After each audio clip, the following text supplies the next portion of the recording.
Please subscribe this channel to get all update. हरे कृष्ण समस्त चरण शतकोटी दंडवत प्रणाम। जय जगत गुरु श्री प्रभुपाद की जय। आसंत सुनिबा वैष्णव सदाचार कथा बाय हिज हॉलीनेस भक्ति विलास गौरचंद्र स्वामी महाराज। हरि बोल। नमयं विष्णुपदाय कृष्ण पृष्ठाय भूतले श्रीमते भक्ति वेदांत स्वामी निति नामिने। नमस्ते सारस्वते देवे गौरवाणी प्रचारिणे निर्विशेष शून्यवादी पाश्चात्य देशतारिणे। वाञ्छाकल्पतरुभ्यश्च कृपा सिंधु वैवच पतितानां पावनेभ्यो वैष्णवेभ्यो नमो नमः।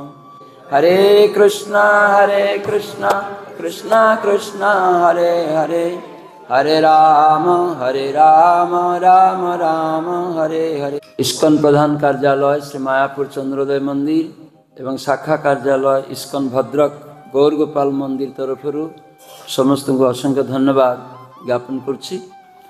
तो भगवत कथा श्रवण प्रारंभ रे मोर परमाराध्य गुरुपाद पद्म इस्कन प्रतिष्ठाता आचार्य कृष्ण कृपा स्मृति शिला अभय चरणारविंद भक्ति वेदांत स्वामी प्रभुपादंकर अन्यतम कृपाधन्य इस्कन अन्यतम गुरु इस्कन नाम हटर विश्व प्रचारक मंत्री इस्कन प्रधान कार्यालय श्री मायापुर चंद्रोदय मंदिर निर्देशक एवं इस्कन अन्यतम गवर्निंग बॉडी कमिशनर जीबीसी ओं विष्णुपाद अष्टोत्तर शत श्री श्रीमद जय पताका स्वामी शिल गुरुदेव पाद पद्मरे दंडवत प्रणति निवेदन करी तांकर रहित की कृपा और आशीर्वाद प्रार्थना करुछि। एवं मोर परमाराध्य परम गुरुदेव इस्कन प्रतिष्ठाता आचार्य कृष्ण कृपा श्रीमती शिला अभय चरणारविंद भक्ति वेदांत स्वामी प्रभुपादों पाद पद्मरे दंडवत प्रणति निवेदन करी तांकर रहित की कृपा और आशीर्वाद प्रार्थना करुछि। एवं समस्त उपस्थित भक्तमंडली मातृमंडली पितृमंडली भाई और भौणी मैंने आपण मान पादरे प्रणाम निवेदन करी आपण मान रहित की आशीर्वाद प्रार्थना करुछि। हरे कृष्ण। केते जन मायापुर जाइछन्ति समस्ते हरि बोल। मायापुर धाम की नवद्वीप मायापुर धाम की। ये नवद्वीप होछि गुप्त वृंदावन। शास्त्र कहुछि जे नवद्वीपे यदि वृंदावन न लाभ हुए ताले वृंदावन जीवा वृथा। से प्रथम नवद्वीप धाम दर्शन से वृंदावन भाव हृदय रे प्रकट करिवा दरकार। तारपरे वृंदावन गले किछि लाभ हबो। नवद्वीप वृंदावन दुई एक है दुटाई एक। गौर श्याम रूपे कृष्ण सदा विलसाय। गौरांग रूपे एवं श्याम सुंदर रूपे कृष्ण सर्वदा नवद्वीप धाम रे विलास करछन्ति। नवद्वीप धाम स्वयं श्रीमती राधाराणी तैयारी करछन्ति। कृष्ण होचन्ति सब किछिर सृष्टिकर्ता किंतु नवद्वीप धाम रो सृष्टिकर्ता किए श्रीमती राधाराणी। जय श्रीमती राधाराणी की। तो नवद्वीप धाम को समस्त देवता माने भी आसछन्ति। पार्वती माता भी आसछन्ति। शिवजी को मुखरु सुनिले नवद्वीप धाम कथा गौरांग महाप्रभु कथा सेतबे से नवद्वीप धाम को आसिकी गौर भजन कले। गौरांग गौरांग गौरांग कहिकी गौरांग महाप्रभु को आकर्षण कले। और गौरांग महाप्रभु उपस्थित हेले तांको दर्शन देले एवं पार्वती माता गौरांग महाप्रभुंकर चरण धूली नहीं तांकर ए सिथि रे लगेले। जाको माँ माने कौन कहती सिंथी। ए सिथि रे लगेले सेति से दीपर नाम हो गला सीमंत दीप। जगन्नाथ मंदिर अभिन्न श्रीक्षेत्र धाम अभिन्न जगन्नाथपुरी सीमंत दीप रही। जगन्नाथ सेठी स्वयं प्रकटित रही नवद्वीप धाम रे सीमंत द्वीप रे। से सीमंत द्वीप सेठी सुंदर जायगा अच्छी। इस्कन गोटे मंदिर अच्छी जगन्नाथ मंदिर तो देवता माने मुनि ऋषि माने शिवजी स्वयं नवद्वीप धाम को आसुचंती। तो पार्वती शिवंकर पत्नी गौरांग नाम शुणिकी आकृष्ट होते। तेणु प्रत्येक स्वामी कर्तव्य कृष्ण भजन करवा, गौर भजन करवा दरकार।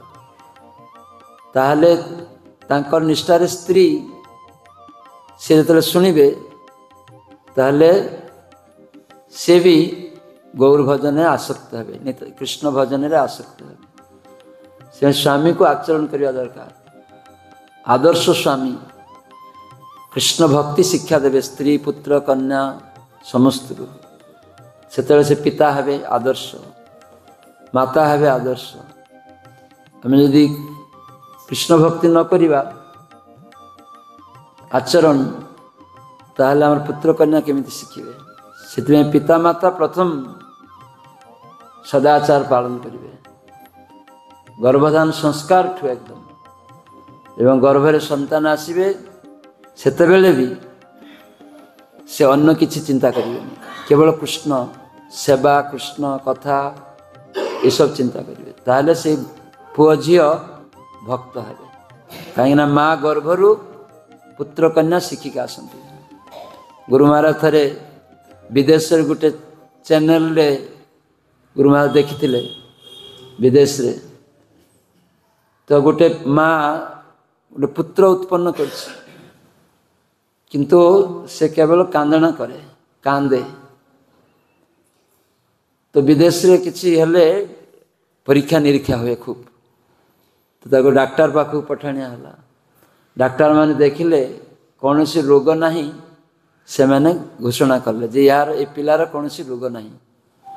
तो ताको फेरिक नहीं आसिले माँ पाखु, कहले तुमर पुओ केतेबेले कांदे केतेबेले कांदे ना, से समस्त लिस्ट दियो।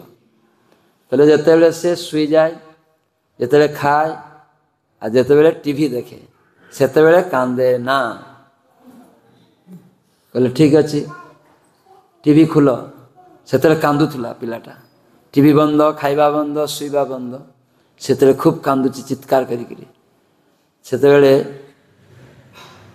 से मैंने डाक्टर मैंने कहले तुम्हें टीवीटा खुल। तो टीवीटा खुलवा समय कांदना बंद होनी। कहले ताले तुम्हें मिथ्या कथा कहल। से ना गोटे अलग चैनल अच्छी, सेटा मु देखे सब समय। यही पुओ जो मोर गर्भरे थिला सेबेठु मु सब समय मु देखे से चैनलटा, सेटा खोलिबा लज्जार विषय हम। तबे भी खुल, आम एटा जेहेतु आम देखुचु ये पिलाटा कौन कौन पाई कांदे ना, सेटा हमको इनक्वारी करिया पड़ियो सब। तो तापरे जेतरे से खराब चैनलटा बाहर कला, एमिति टीवी चैनल खुलीची कांदिबा बंद होनी। कि जेतरे सेटा जे देखु था जे चैनलटा माँ सेटा खुलीची खराब छवि, तेणु छोट पिला किसी बुझे ना। तो सेटा देखिक कांदना बंद हो गला। तो गुरु महाराज कहते प्रहलाद महाराज तक माँ को गर्भरु भगवत भक्ति भागवत धर्म शिखी नारद मुनि पाखर शुणिकी। आपण समस्त जानती प्रहलाद महाराज जे असुरर पुत्र, किंतु हिरण्यकशिपु जो गर्भधान संस्कार करचंती, गर्भरे बीज बपन करचंती, तापरे चली जाइचंती तपस्या करिया पे। तो देवता माने बुझिले जे हिरण्यकशिपु असुर, तार पुत्र असुर हब। तेणु से मैंने आसिक युद्ध करी परास्त करिकी हिरण्यकशिपुर पत्नी को अपहरण कले। ये गर्भरे संतान प्रसव हब, तापरे ताकू मारी पकेबे। कहीं हिरण्यकशिपुर पुत्र असुर हब। हिरण्यकशिपु तो तपस्या पे चली जाइए। तो से नारद मुनि बाधा देले। नारद मुनि कहले जे देख इंद्र समस्त देवता माने एटा तुम्हें सब खराब चिंताधारा रे ये महिला को अपहरण करुच।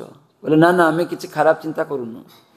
यार गर्भरे जे पुत्र अच्छे हिरण्यकशिपु असुरर पुत्र असुर हब। से गर्भ प्रसव हेले आम ताको बध करदे। तो देखो देवता माने भय पाउछन्ति जे गर्भस्थ अवस्था रे हत्या करूना। तेणु गर्भ जिते प्रसव हम ताले से पिला को हत्या करेंगे। आजिकल माँ मैंने केते गर्भ भितर संतान को नष्ट कर दूसरी, तो परवर्ती जन्म रे पुत्र पाइबेनी। जिते आम गर्भर संतान को नष्ट करवा, पूर्व जीवन रे केही को नष्ट करिछि से एई जन्म रे पुत्र पाएना। पूर्व जीवन रे के पुत्र कन्या रही ठीक माने कौन कहे दिग्भाल करना, भल भाव लालन पालन करना। से भगवान ए जन्म भी पुत्र कन्या दियंती। अनेक आम कांदुचे पुत्र हलानी, किंतु गत जीवन रे आम पुत्र संतान को खुआईनु लालन पालन करिनु, तो ए जन्म रे कहीं भगवान देवे। से विभिन्न कर्मर फल आम समस्ते भोग करछे, तो सेटा जानिबा दरकार। तो नारद मुनि को कृपारे हिरण्यकशिपुर जे पुत्र प्रहलाद रूपे आविर्भूत हेले, महाजन रूपे भक्त रूपे, कहीं गर्भरु शिखिले सत्संग लाभ कले, साधुसंग गर्भ भितर माँ पाखु सब शिखे। एवं आप देखिए आम जाइलु गोटे जिला को बेंगल रे, सेठी गोटे छोट झील 4 वर्षर झील से खेलुला अन्य झील मान सहित। तो आम ता घर को जाइए, भक्त हो जाइए तार माँ बापा। तो जड़े भक्त कहले से झीटा को ए हरे कृष्ण कह, से कहला तो पेटरे मु लाथी मारदेवी। लाथी बुझिले तो गोईठा मारिदेवी। तो तार माँ घर शुणी जे प्रभु को कहूँ गोईठा मारदेव। से दौड़ी दौड़ी आसी झीटा टाणिक नहीं जाए, प्रभु पाखे आसी क्षमा चाहिए। एटा मो झीर दोष नुहे, एटा मोर दोष। कहीं मुझे भक्त नथिली यार जन्म होइछि, एबे मु दीक्षा नहीं, एबे मोर पुत्र कन्या सब भल हेबे, एई भलिया हेबेनी। जेहेतु मोर गर्भर जन्म होइछि, मु सेते बेले एई भलिया कथा कहूथाए, गुंठा मारदेवी एटा करदेवी। ता मुहरे एई सब भाषा मु भी शुणिकी भावुछि ए केमिति शिखिला। किंतु महाराज मत कहले, महाराज आपणकर गोटे क्लास रे मु शुणिथिली जे पेटरु पुत्र शिखे, सेटा मोर प्रैक्टिकल उपलब्धि हला जे मो पेटरु ए शिखिछि, मु एई भलिया करूथाए कहूथाए। तेणु मोर ए झीर दोष नाई, मोर झील मोर दोष, मार दोष। ये कहीकि से खूब अनुशोचना कले, कांदिले, ना ना मोर झील को कहीं कहले। तो देखंतु तो भलिया एबे देखिए कौन सी भक्त घर पुओ झील माँ हरिभजन करथुव, कीर्तन करथुव, महामंत्र पूजा अर्चना देखिए। एबे छोट छोट झील पुओ देख ठाकुर घर खाली पशिबे, घंटा नहीं नड़ेबे, खाली भोग लगे चेष्टा करेंगे, कीर्तन करे करेंगे, करताल नहीं बजेबे। कहीं माँ ये सब करे। मु बांकुड़ा को जाइली, सेठी गोटे हॉल प्रोग्राम होची, तो सेठी देखछि कीर्तन परे हरिकथा परे गोटे पिला छोट पिला माने गुरुंडी गुरुंडी के आसी। तार माँ भी जानू ना, से मैंने हरिकथा शुणुंट, बाप भी जानना। से आसिक स्टेज को उठी जाइए, सीढ़ी बाहिक आस्ते आस्ते ऊपर को उठी जाए मो पाक चले आस। तो मो पाक सिंहासन टाक धरिक मत धरिक मु राधा माधव बोलब माने राधा माधव गाइबे। सबाई अबाक हो, माँ बाबा सब अबाक हो, पिलाटा सेटिक चली जाते। तो माइकटा मुझे जय राधा माधव कुंज बिहारी गोपीजन बल्लभ गिरी। तार मुझे आउ कौन जानचु, कहले महाप्रसाद गोविंद। आउ कौन जानचु, केते तार माँ कीर्तन करे, गान करे, बही पढ़े, सबू कथा से छोट पुओटा कहूँ। समस्ते ऑडियंस आश्चर्य ये छोट पिला केमिति एते सब अध अध बुली रे मैंने खूब स्पष्ट कही पारुनी, किंतु कहूँ कृष्ण सब। तो समस्त पचारि ता माँ को कहली छिड़ा हो, तुम्हें ये स्टेज को आस, तुम्हें ये पिला केमिति शिखिला। कहले मोर बापा माँ भक्त थिले, मु भी भक्त दीक्षा नहीं जयप्रताप स्वामी गुरु महाराज पाखु। आर मु मोर माँ पाखु बापा पाखु शिखी। से कहते गर्भरु शिखा जाए।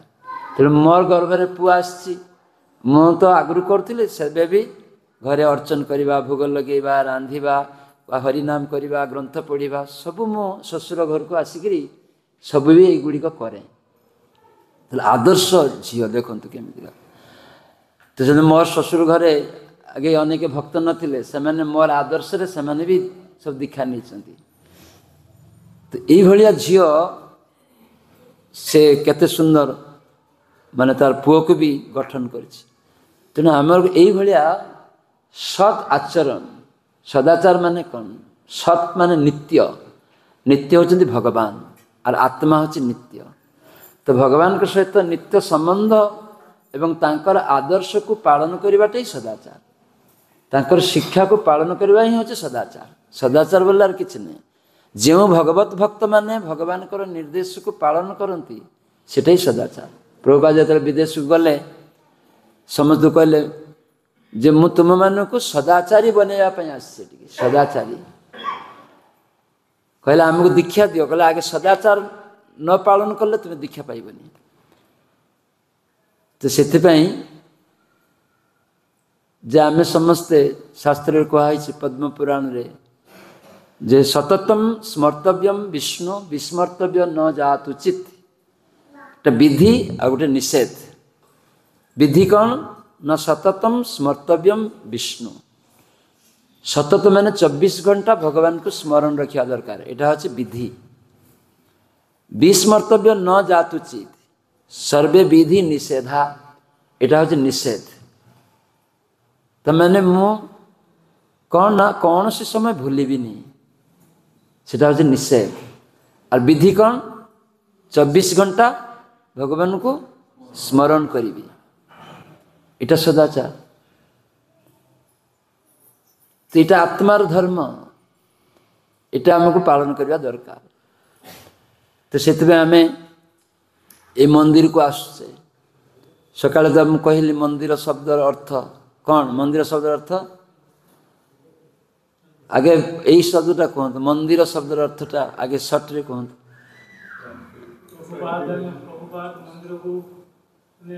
मंदिर मन को धीर करवा प्रथम कही ना मन को धीर कर मंदिर मन को धीर करवा तापर तो मुझे इंग्राजी रे टेम्पल प्रतिटा अक्षर कथा कही माने कौन जन कहीं बने रखिंट कहते कि रिवाइज करवा टी रे कौन कहला ट्रांक्विलिटी माने कौन प्रशांति माने विशेष भाव में आनंद बा शांति आसीबो ट्रांक्विलिटी तापरे कौन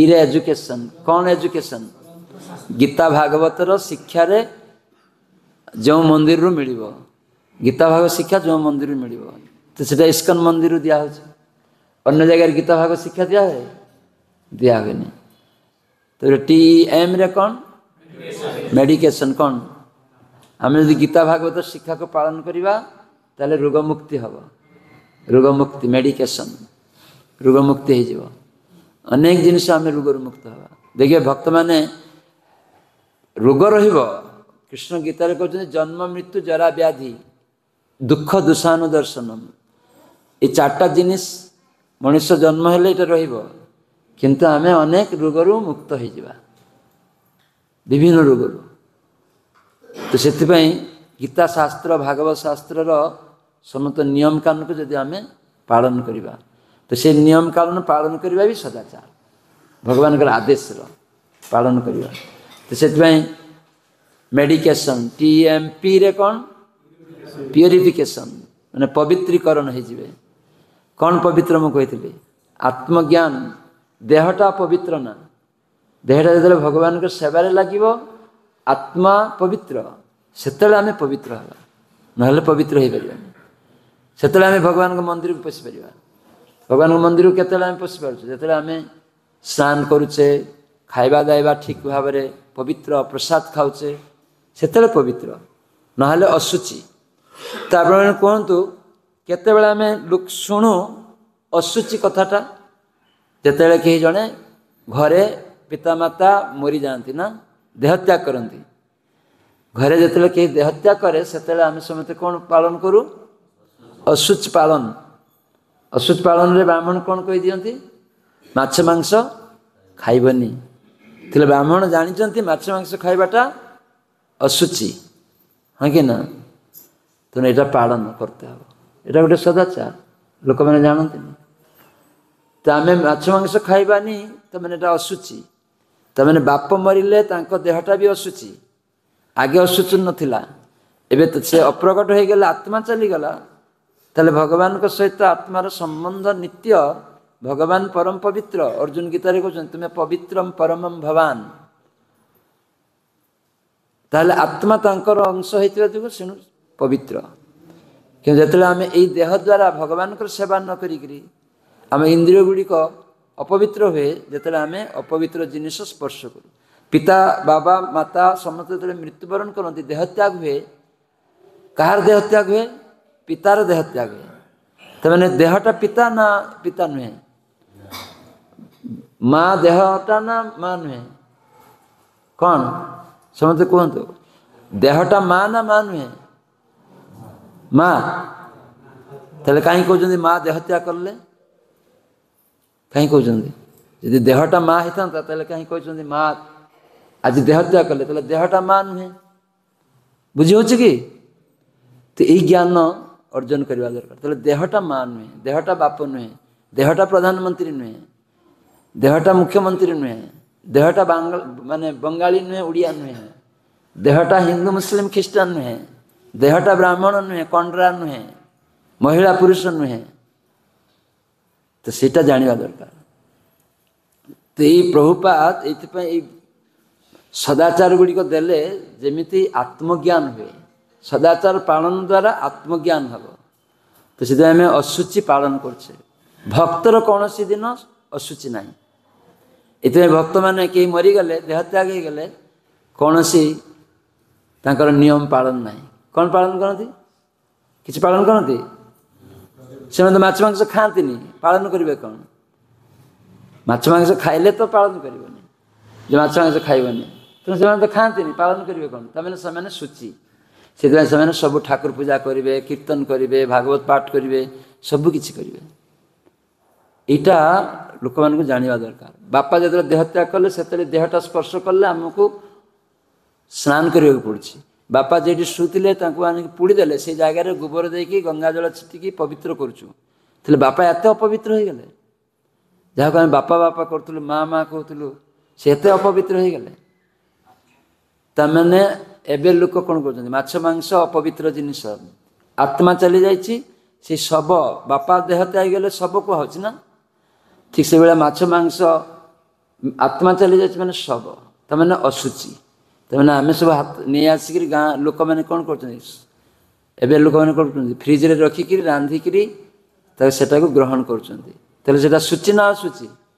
ତାହେଲେ ଘରଟା ଅଶୁଚି ନା ଶୁଚି? ତାହେଲେ ସେଠି ଭୂତର ବାସ ହେବ, ସେଠି ହତାଶା ଉତ୍କଣ୍ଠା ଉଦ୍ବେଗ ରହିବ। ଭୂତ ଯେଠି ରହିବ ସେଠି ଉତ୍କଣ୍ଠା ରହିବ। କାହାରିକି ଭୂତ ଲାଗେ ଦେଖିବେ ସେ ସବୁ ସମୟ ପାଗଳାମି କରେ, ଖରାପ କଥା କହିବ, ମାନେ ସମସ୍ତଙ୍କୁ ଉତ୍ପାତ କରିକି ରଖିବ। ତ ବର୍ତ୍ତମାନ ସମାଜରେ ଆମେ ଉତ୍ପାତ କାହିଁକି ନା? ଏଇ ଯୋଗୁଁ ନିଜର ସ୍ୱରୂପରେ ଆମେ ଅଜ୍ଞ ଅଛୁ। ତ ସେଥିପାଇଁ ପ୍ରଭୁପାଦ ସାରା ବିଶ୍ୱରେ এই ସମସ୍ତ ସଦାଚାର ଶିଖେଇଛନ୍ତି। ପ୍ରଥମ ଯେ କେମିତି ଆମେ ଭଗବାନଙ୍କୁ ସ୍ମରଣ କରିବା, କାହିଁକି ନା ଭଗବାନ ଆମର ନିତ୍ୟ ଆରାଧ୍ୟ ପ୍ରଭୁ। ତ ସେଇଟା ଆମେ କେମିତି ସ୍ମରଣ କରିବା, ସେଥିପାଇଁ ଭଗବାନ ନାମ ରୂପରେ ଆସିଛନ୍ତି। ତେଣୁ ଭଗବାନଙ୍କର ନାମ ଜପ ଠିକ୍ ଠିକ୍ ଭାବରେ ପ୍ରଭୁପାଦ ଶିଖେଇଛନ୍ତି। ତାଙ୍କୁ ପ୍ରଭୁପାଦ କହିନଥିଲେ ଯେ ତୁମେ ମାଛ ମାଂସ ଛାଡ଼ିଦିଅ, ଏଗୁଡ଼ିକ ଛାଡ଼ିଦିଅ କହିନାହାନ୍ତି। ପ୍ରଭୁପାଦ ତାଙ୍କୁ ଉନ୍ନତ ଜିନିଷ ଦେଲେ, ନାମ ଦେଲେ, ଭଗବାନଙ୍କର ପ୍ରସାଦ ଦେଲେ, ଯାହାଫଳରେ ସେମାନଙ୍କ ମଧ୍ୟରୁ ଏ ଖରାପ ଜିନିଷ ଆପେ ଆପେ ପଡ଼ିଯାଇଛି। ହଁ କି ନା? କିଏ ଜୋର କରିକି ମାଛ ମାଂସ ଛାଡ଼ିପାରିବେନି, ମଦ ଗଞ୍ଜେଇ ଛାଡ଼ିପାରିବେନି। କିନ୍ତୁ ଯେତେବେଳେ ଆମେ ଉଚ୍ଚ ଜିନିଷ ମାନେ ଉନ୍ନତ ଜିନିଷ, ପରମ ଶ୍ରେଷ୍ଠ ଜିନିଷ ଗ୍ରହଣ ମାନେ ପାଇବା ସାଙ୍ଗରେ, ତାହେଲେ ତଳ ଜିନିଷଟା ଆପେ ଆପେ ଚାଲିଯିବ। ଏଠି ଆମର ଭଦ୍ରକରେ ଆଗେ ଆସିକି ଆମେ ସବୁ ସେଇ ଛୋଟ ଘରେ ରହୁଥିଲୁ, ଜାଣଲା ନାହିଁ, ପବନ ଆସୁଥିଲା। ତ ଏବେ ସେଇ ଘରରେ କି ପବନ ଝଡ଼ ଆସିଲେ ରହିବ ସେଠି? ସେଠି କେହି ରହିବେ? ଏବେ ଏଠିକି ପଳେଇ ଆସିଛନ୍ତି। ଆଉ ଏଠୁ ସେଇ ଘରକୁ ଯିବେ କେତେବେଳେ? କେବେ ହେଲେ ବି ସେଇ ଘରକୁ ଆଉ ଯିବେନି। କେହି ଯିବେ? ଏଠି ଯେଉଁମାନେ ଏଇ ଘରକୁ ଚାଲି ଆସିଛନ୍ତି, ସେ ଭଙ୍ଗା ଘରୁ ଏଠିକି ଚାଲି ଆସିଛନ୍ତି, ଏବେ ଏଇ ଭକ୍ତମାନେ କ'ଣ ସେଇ ଭଙ୍ଗା ଘରକୁ ଆଉ ଯିବେ? ଯିବେନି। ସେଥିପାଇଁ ଗୀତାରେ କୃଷ୍ଣ କହିଛନ୍ତି ବିଷୟା ବିନିବର୍ତ୍ତନ୍ତେ ନିରହାରସ ଦେହିନ ରସବର୍ଜମ ରସୁପ୍ୟସ ପରମ ଦୃଷ୍ଟ୍ୟା ନିବର୍ତ୍ତତେ। ପରମ ଶ୍ରେଷ୍ଠ ବସ୍ତୁ ଆସ୍ୱାଦନ ହେଲେ ତଳ ଜିନିଷଟା ଆପେ ଆପେ ଛାଡ଼ିଯିବ, ଆପେ ଆପେ ଜୋର କରିକି ଛାଡ଼ିବାକୁ ପଡ଼ିବନି। ତ ଏଇଟା ଲୋକଙ୍କୁ ଆମକୁ ଶିଖିବାକୁ ପଡ଼ିବ। ଆମେ ନିଜେ କରିବା, ଅନ୍ୟକୁ ଶିଖେଇବା। ତ ସେଥିପାଇଁ ଆମର କୀର୍ତ୍ତନ, ଭକ୍ତ ସଙ୍ଗରେ ବସିବା, ବିଭିନ୍ନ ସଦାଚାର ଅଛି। କୀର୍ତ୍ତନ ପ୍ରଭୁପାଦ ସମସ୍ତଙ୍କୁ କୀର୍ତ୍ତନ ଶିଖିବା ପାଇଁ କହିଛନ୍ତି। ପ୍ରଭୁପାଦ ଯେତେବେଳେ କହିଲେ ଯଦି ଜଣେ କୀର୍ତ୍ତନ ଭଲ ନ ଜାଣେ ତାକୁ ଶିଖାଇବାକୁ ପଡ଼ିବ। ବୃନ୍ଦାବନରେ ଜଣେ ଭକ୍ତ ଭଲ ଗାଉନି, ପ୍ରଭୁପାଦ କହିଲେ ତୁ ତା ସହିତ କୀର୍ତ୍ତନ କର, ତା ସହିତ। କିନ୍ତୁ ଆମର ଯେମିତି ମ୍ୟୁଜିକଟା ବେଶୀ ଓଡ଼ିଶାରେ ବଜାନ୍ତି, ବେଙ୍ଗଲରେ ଏବେ ସେଟା ହେଇଯାଇଛି। ଗୁରୁ ମହାରାଜ ଲେଖିଛନ୍ତି କଳି ନାଟକ। କଳି ସେ ତାର ଅଧର୍ମ ହେଉଛି ସେନାପତି, ପ୍ରଧାନ ସେନାପତି, ଆଉ ତାର ଅନେକ ସୈନିକ ରହିଛନ୍ତି। ସେମାନଙ୍କୁ ନେଇକି ରାତ୍ରି 12ଟାରେ ମିଟିଂ କରୁଛନ୍ତି। ତ କଳିରାଜ, ଏଇ କଳି ଯୁଗର ରାଜା ହେଉଛି କଳିରାଜ। ସେ ଅଧର୍ମକୁ ପଚାରୁଛନ୍ତି ଯେ ଅଧର୍ମ ତୁମର ଯେ ପ୍ରଚାର ସାରା ବିଶ୍ୱରେ କେମିତି ହେଇଛି? କହିଲେ ଆମେ ସାରା ବିଶ୍ୱରେ ଭଲ ପ୍ରଚାର କରିଛେ। କ'ଣ ପ୍ରଚାର କରିଛ? ନା ଆମେ ପିଲାମାନଙ୍କୁ ଛୋଟଠୁ ଡିମ ଖାଇବାର ଶିଖାଇଛୁ, ଚା ଖାଇବାର ଶିଖାଇଛୁ, ଛୋଟଠୁ ଏକଦମ ମଦିରା ପାନ ଶିଖାଇଛୁ, ସାରା ବିଶ୍ୱରେ ବିଭିନ୍ନ ଜିନିଷ ଶିଖାଇଛୁ। ଚା ନ ଖାଇଲେ ମଥା ଘୁରିବ, ଏ ସମେତ ନିଶା, ମାଂସାହାର, ଅବୈଧ କ୍ରୀଡ଼ା ଏବଂ ଦ୍ରୁତ କ୍ରୀଡ଼ା, ଏ ହେଉଛି ଅଧର୍ମର ଚାରିଜଣ ମାନେ ସେନା। ପ୍ରଧାନ ସେନା ଅଧର୍ମ, ତାର ସହାୟକ ସେନା ଏଇ ଚାରିଜଣ। ତ ସେମାନେ ସବୁ ଦେଖେଇଲେ କଳିରାଜକୁ, ଏ ଦେଖ ମୁଁ ବିଦେଶରେ କେମିତିକା ଅର୍ଦ୍ଧଲଗ୍ନ ଛବି ଦେଖିକିରି, ସେ ହେଉଛି ଅବୈଧ କାମ କ୍ରୀଡ଼ା, ବେଶ୍ୟା। ସେ କହୁଛି ମୁଁ ଜାଗାରେ ଅର୍ଦ୍ଧଲଗ୍ନ ହେଇକିରି ଲୋକମାନଙ୍କୁ ସବୁ ଆକର୍ଷଣ କରିବି, ବିଭିନ୍ନ ହୋଟେଲ ତିଆରି କରିବି, ଆଉ ସେଠି ସମସ୍ତ ନାଇଟ୍ କ୍ଲବ୍ କରିବି। ଏ ସମସ୍ତ ମୁଁ ସାରା ବିଶ୍ୱରେ ମୁଁ ମୋର ସମସ୍ତ କର୍ତ୍ତବ୍ୟ ମୁଁ ରତରେ ଥିଲି। ତିର ନିଶା, ସେ ବି କହୁଛି ସାରା ଦୁନିଆରେ ମୁଁ କେମିତିକି ଅଫିମ, ମଦ, ଗଞ୍ଜା, ନୂଆ ନୂଆ ସବୁ ମଦର ନାମ କହିକିରି ମୁଁ ସବୁ ଏଇଭଳିଆ ଛଡ଼ି ଦେଇଛି ସାରା ଦୁନିଆରେ। ଦ୍ରୁତ କ୍ରୀଡ଼ା, ତାସ, ପାଲି, ଜୁଆ, ସମସ୍ତଙ୍କୁ ମୁଁ ବୁଢ଼ା ହେଇଯିବେ, କହିବେ ମୋର ସମୟ ନାହିଁ, ତାସରେ ପିଟୁଥିବେ, କହିବେ ଖାଇବାକୁ ଆସ, ନା ସମୟ ନାହିଁ, ତାସ ପିଟିବେ, ଜୁଆ ଖେଳିବେ, ଲଟରୀ ମୁଁ ସହର କରିଦେଇଛି। ସବୁ ମାନେ ସେମାନେ ଲଟରୀ ଖେଳିବେ, ଟଙ୍କା ଚାଲିଯିବ, ସବୁ ଘରର ବନ୍ଧକ ଦେବେ, ଏମିତିକି ସ୍ତ୍ରୀର ସମସ୍ତ ଗହଣା ଗାଣ୍ଠି ବନ୍ଧକ ଦେଇକିରି ଜୁଆ ଖେଳିବେ, ଏରକମ ବି ମୁଁ କରିଦେଇଛି। ତ ଏଇଭଳିଆ ସବୁ ଅଧର୍ମର ସେନାମାନେ କହିଲେ। ଧର୍ମକୁ ଆନନ୍ଦ, ତାହେଲେ ଆଉ କ'ଣ ଅସୁବିଧା ଅଛି? ଅଧର୍ମ ଏ ତ ଖୁବ ସୁନ୍ଦର।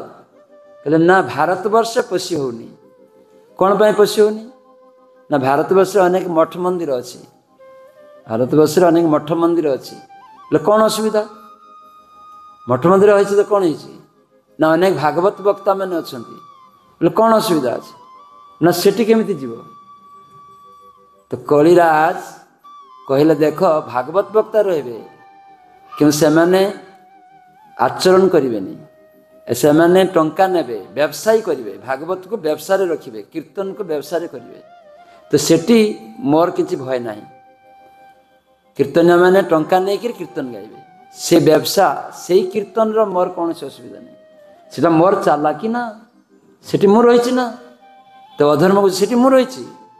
ସାଧୁ ସାଜିବେ, ଚା ପାନ ଗଞ୍ଜେଇ ସେବାଦାସୀ ସବୁ ନେବେ, ହଁ ଅନ୍ୟ ମହିଳାମାନଙ୍କୁ ନେଇକି ଘୁରିବେ ଏଇଭଳିଆ।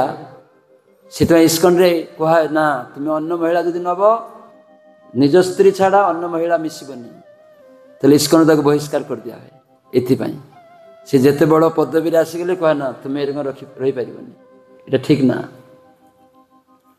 ପୁଣି ତାକୁ ଶିଖା ହୁଏ ତୁମେ ଏଇଟା ଖରାପ କାମ କରିଛ, ପୁଣି ଆବେଳେ ଏଇସବୁ ଆଚରଣ କରିକି ଠିକ୍ ସ୍ତରକୁ ଆସ, ତାପରେ ପଶିପାର, ନହେଲେ ନୁହେଁ। ଏଇଭଳିଆ ପ୍ରଭୁପାଦ ବିଭିନ୍ନ ସିଷ୍ଟମ କରିକି ଯାଇଛନ୍ତି। ତ ଏଇଭଳିଆ କହିଲେ ମନ୍ଦିରରେ କୀର୍ତ୍ତନ ହେବ, କିନ୍ତୁ ମୁଁ ବାଜଣା ବଜେଇକି କୀର୍ତ୍ତନକୁ ଢାଙ୍କିଦେବି, ସେଟା ମୋର ଭୟ ନାହିଁ। ତ ଗୁରୁମା କହୁଛନ୍ତି ଆମ ଇସ୍କନ ମନ୍ଦିରରେ କିଛି କିଛି ଏବେ ଭକ୍ତମାନେ ବାଜଣା ବଜେଇକିରି ହରିନାମକୁ ଢାଙ୍କି ଦେଉଛନ୍ତି। ତ ସେଟା କଳିର କାମ। ହରିନାମ ଶୁଣିବା ଦରକାର, କୀର୍ତ୍ତନର ମ୍ୟୁଜିକଟା ଠିକ୍ ରହିବ। ଏ ବୃନ୍ଦାବନ ମନ୍ଦିରରେ ମୁଁ 87ରେ ପ୍ରଭୁପାଦ ସମାଧିରେ ଯାଇଥିଲି ସେବା କରିବା ପାଇଁ ଗୋଟେ ମାସ, ମୁଁ ଆଉ ଗୌରାଙ୍ଗ ପ୍ରେମ ସ୍ୱାମୀ ମହାରାଜ। ସେଠି ମୁଁ ଦେଖିଲି ଯେ ମଙ୍ଗଳ ଆରତୀ ବା ସମସ୍ତ ଆରତୀରେ ମୃଦଙ୍ଗ କରତାଳ ଏକଦମ କେତେ ତଳେ ବଜୁଥିବ, ଆଉ ଗାନଟା କୀର୍ତ୍ତନଟା ଉଚ୍ଚରେ ରହିଥିବ।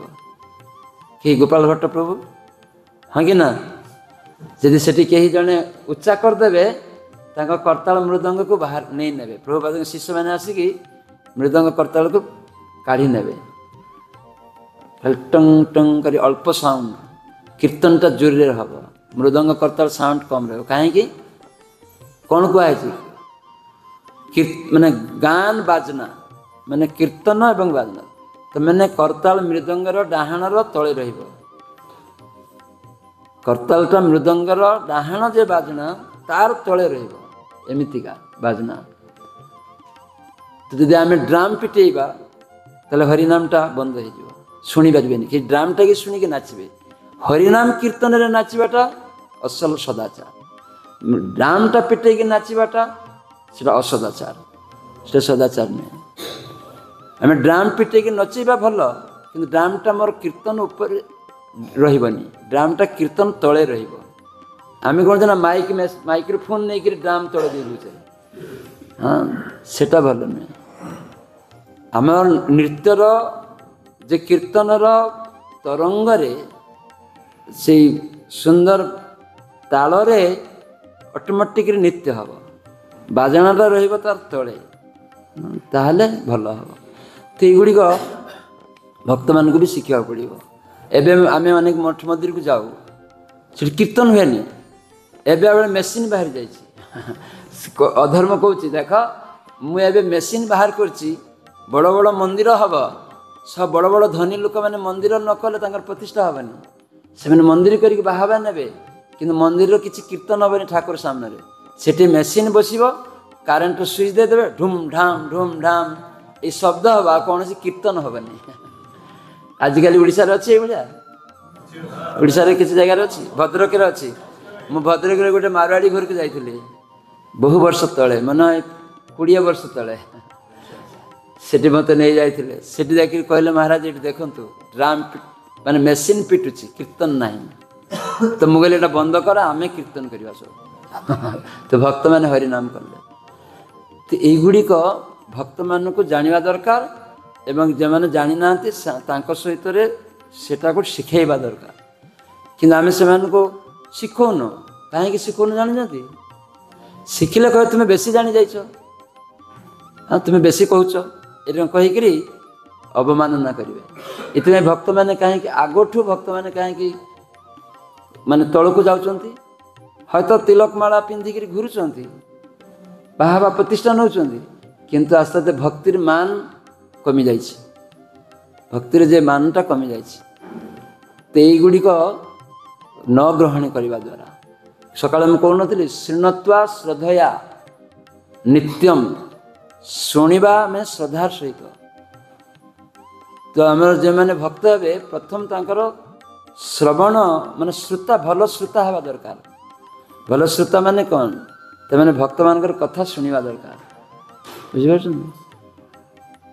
ଭକ୍ତମାନଙ୍କର କଥା ଶୁଣିଲେ ଆପଣ ଯେଉଁମାନେ ଲିଡର ହେବେ ବି, ଲିଡର ହେବେ ମାନେ ଭକ୍ତମାନଙ୍କର କଥା ଶୁଣିତେ ହେବ। ସମାଧାନ ନ ଦେଇପାରୁ ଆମେ, କିନ୍ତୁ ଶୁଣିଲେ କ'ଣ ହେବ କୁହନ୍ତୁ? ଯଦି କାହାରି ଅସୁବିଧା ଅଛି ତାର କଥା ଯଦି ଶୁଣା ହେବ, କ'ଣ ହେବ? ଗୋପାଳ ଭଟ୍ଟ ପ୍ରଭୁ କୁହନ୍ତୁ, ଯଦି ଜଣଙ୍କର କିଛି ଅସୁବିଧା ଯଦି କିଏ ଶୁଣେ ତାର କ'ଣ ହେବ? କାହାକୁ ଯଦି ସେ କଥାଟା କୁହେ କ'ଣ ହେବ?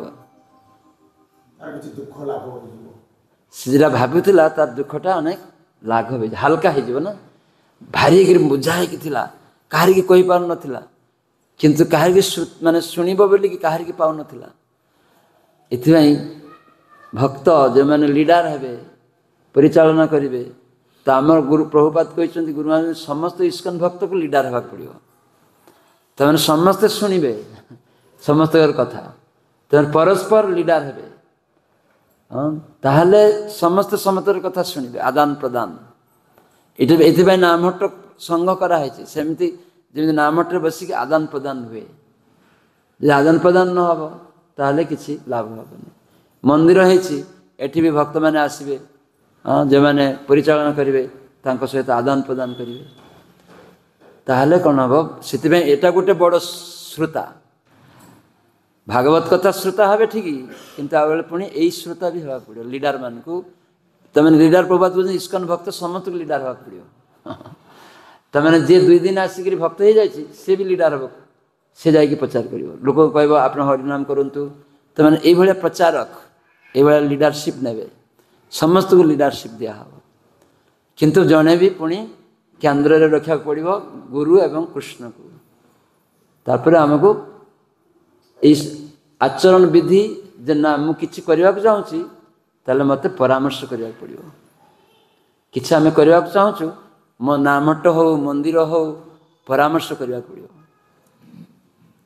ଯେ ଏଇ ମନ୍ଦିର ହେବ, ସେ କିଏ ଆମର ଅଥରିଟି, ସେଠି ଯେ ଅଥରିଟି ହେବେ ସେ ଯେତେ ସବୁ ଭକ୍ତ ରହିବେ ମନ୍ଦିରର ସମସ୍ତଙ୍କୁ ନେଇକି ବସିବେ, ବସିକିରି କହେ ଆମର ଏଇଟା ଜନ୍ମାଷ୍ଟମୀ ହେବ ଏବେ, ବା ଏ ମନ୍ଦିର ଉଦ୍বোଧନ ହେବ, ତାହେଲେ କ'ଣ କ'ଣ ସେବା ମନ୍ଦିର ଉଦ୍বোଧନ ପାଇଁ କୁହ, ପରାମର୍ଶ।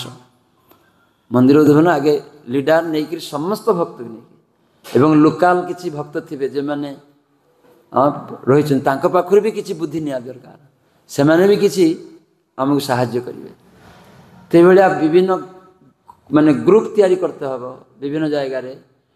ଯେମିତି ନାମହଟ୍ଟ ସଂଘ ଗ୍ରୁପ୍ ଅଛି, ତେଣୁ ମନ୍ଦିର ଭକ୍ତମାନେ ସେଇ ସବୁ ଲିଡରମାନଙ୍କୁ ଡାକିବେ।